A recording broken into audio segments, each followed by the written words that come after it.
बोलिए सतगुरुदेव की जय। बोलिए बंदी छोड़ सतगुरु रामपाल जी महाराज की जय।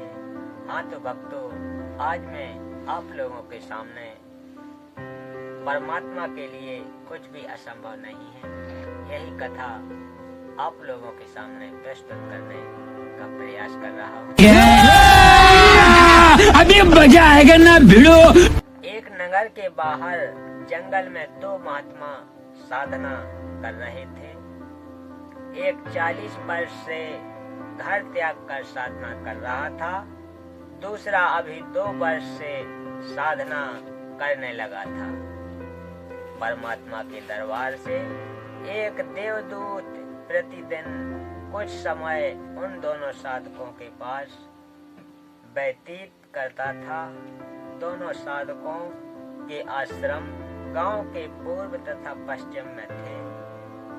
बड़े का स्थान पश्चिम में तथा छोटे का स्थान गांव के पूर्व में जंगल में था। देवदूत प्रतिदिन एक घंटा दोनों के पास बैठता, परमात्मा की चर्चा चलती। दोनों साधकों का अच्छा समय व्यतीत होता। एक दिन देवदूत ने भगवान विष्णु से कहा कि भगवान, कपिला नगरी के बाहर आपके 2 परम भक्त रहते हैं।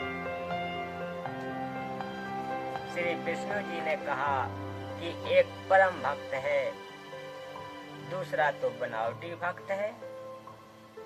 देवदूत ने विचार किया कि जो 40 वर्ष से साधनारत है वह पक्का भक्त होगा, क्योंकि लंबी लंबी दाढ़ी, सिर पर बड़ी जटा, केस हैं और समय भी 40 वर्ष बहुत होता है। देवदूत बोला कि हे प्रभु, जो 40 वर्ष से आपकी भक्ति कर रहा है वह होगा परम भक्त।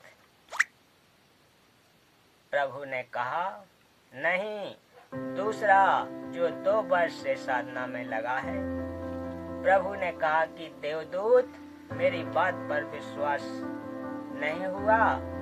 देवदूत बोला, प्रभु ऐसा नहीं है, परंतु मेरी तुच्छ बुद्धि यही मान रही है कि बड़ी आयु वाला भी अच्छा भक्त है। श्री विष्णु जी ने कहा कि कल आप देर से पृथ्वी पर जाना, दोनों ही देर से आने का कारण पूछेंगे तो आप बताना कि आज प्रभु जी ने हाथी को सुई के नाके से निकाला था, यह लीला देखकर आया हूँ, इसलिए आने में देर हो गई। जो उत्तर मिले उससे आपको भी पता लग जाएगा कि परम भक्त कौन है।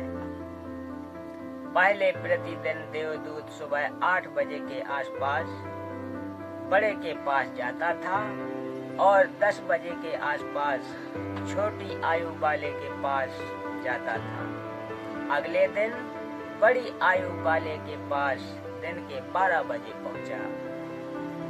देर से आने का कारण पूछा तो देवदूत ने बताया कि आज 11:30 बजे दिन के परमात्मा ने लीला करनी थी, वह देखकर आया हूँ।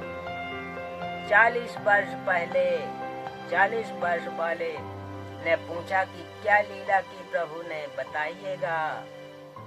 देवदूत ने कहा कि श्री विष्णु जी ने कमाल कर दिया, हाथी को सुई के नाके छिद्र में से निकाल दिया।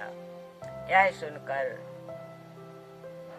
भक्त बोला कि देवदूत, ऐसी झूठ बोल जो सुने उसे विश्वास हो।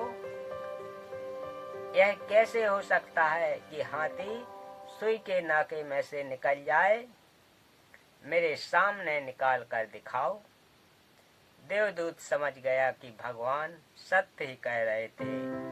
यह तो पशु है, भक्त नहीं, जिसे परमात्मा पर विश्वास नहीं कि वह सक्षम है। जो कार्य मानव नहीं कर सकता, परमात्मा कर सकता है। उसकी भक्ति व्यर्थ तथा बनावटी है। देवदूत नमस्ते करके चल पड़ा और छोटे भक्त के पास पहुंचा।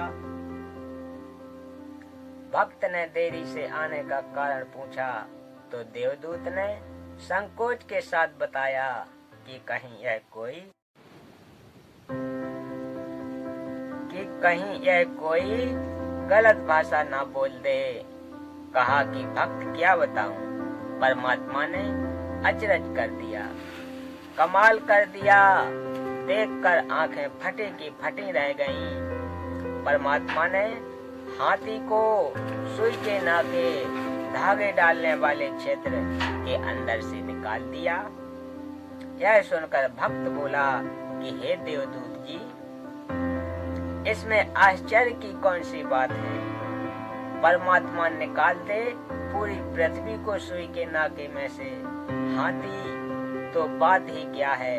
देवदूत ने भक्त को सीने से लगाया और कहा कि धन्य है आपके माता पिता, जिनसे जन्म हुआ। कुर्बान हूँ आपके परमात्मा पर अटल विश्वास पर। भक्तजनों, यह तो एक उदाहरण है। वास्तव में भक्त को परमात्मा पर पूर्ण विश्वास होना चाहिए कि परमात्मा जो चाहे कर सकता है। यदि कोई कहे कि परमात्मा यह नहीं कर सकता, वह नहीं कर सकता, तो उसको भक्ति अधिकार ही नहीं है। क्यों अपना समय भक्ति का नाटक करके व्यर्थ करें। परमात्मा पर पूर्ण विश्वास करके भक्ति राह पर चलेगा तो मंजिल पर पहुंचेगा। बोलिए सत्य गुरुदेव की जय। परमात्मा जो करता है अच्छा ही करता है।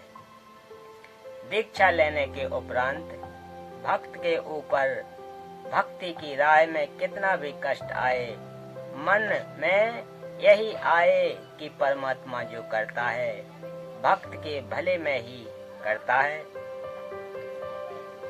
बोलिए सत्य गुरुदेव की जय। तो भक्तों, आज की कथा का समापन यहीं करते हैं। मिलते हैं अगली कथा में। तब तक के लिए आप सभी भक्तों को सत साहेब।